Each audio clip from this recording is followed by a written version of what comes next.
Like my colleagues, Sean and Monique has already said, and thank you, Luke, yes, we are global. Our We mission is certainly global, are. right? So across the platform at Department of State, we've had the, when you said 2010, my mind went back like, wow, I've been here doing this since FDCCI, right? So it's been a long time. But we've made a lot of progress.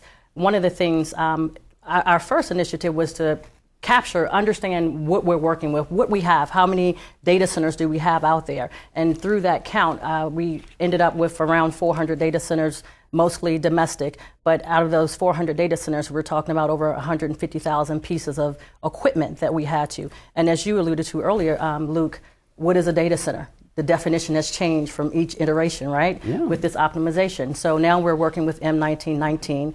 The department, we've gone out, we've had 55 closures since the iteration of FDCCI. And it may not seem like a huge number, but when you're dealing with overseas posts and other locations that are unique to our environment, we tout it as that's a huge accomplishment for the team.